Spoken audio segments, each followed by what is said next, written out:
which is that a lot of these figures many of them who are claiming Charlie Kirk's legacy as their own, from Netanyahu to Bill Ackman, were simply lying. And she did know that he was undergoing a change. She was probably pushing him in that direction. She certainly was, along with other figures. So we'll never know where he would have led the conservative movement had he lived on.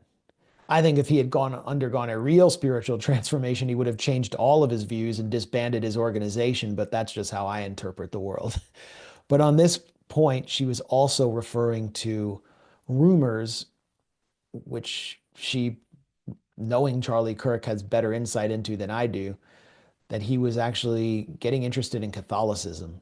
Charlie Kirk was a Christian Zionist who came out of Protestant evangelical Christianity, which sees Israel as covenant land given to the Jews by God to fulfill Revelation, which will eventually be the landing pad for the Messiah and the basis of the rapture.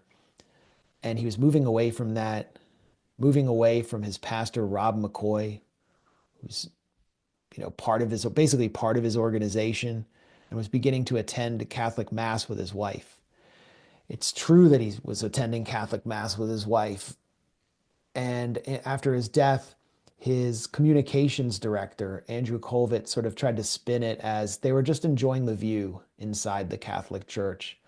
But had he left Christian Zionism, that would have been a sign, and that was that he was seeking to move the conservative movement away from Christian Zionism as well.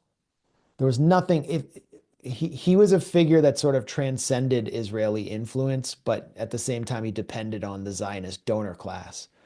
But he was a larger than life figure within the conservative grassroots, so he had the capacity to lead them away from Christian Zionism.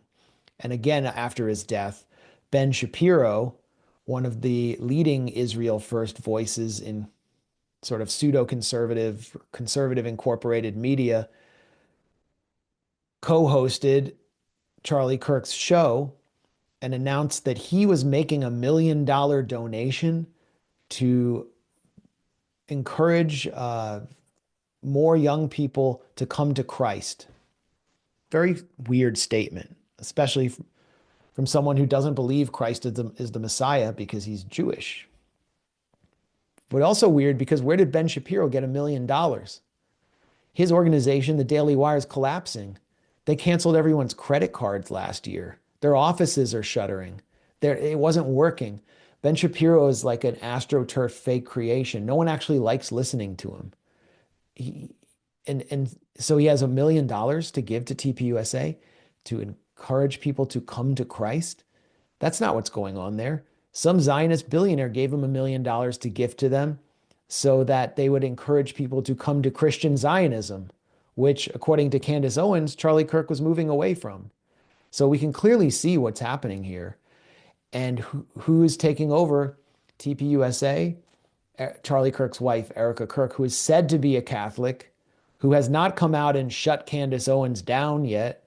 I don't know where she stands, but they are building her up at this point and using her to raise money over Charlie Kirk's casket.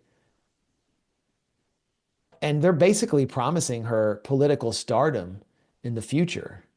So is she going to actually take on the Zionist donor class? I don't think so. I think they're going to come back in and use TPUSA to retrench their power in the United States the same way that they're doing with CBS and TikTok and every other entity that they can buy. And there's really nothing that I can see standing in their way now.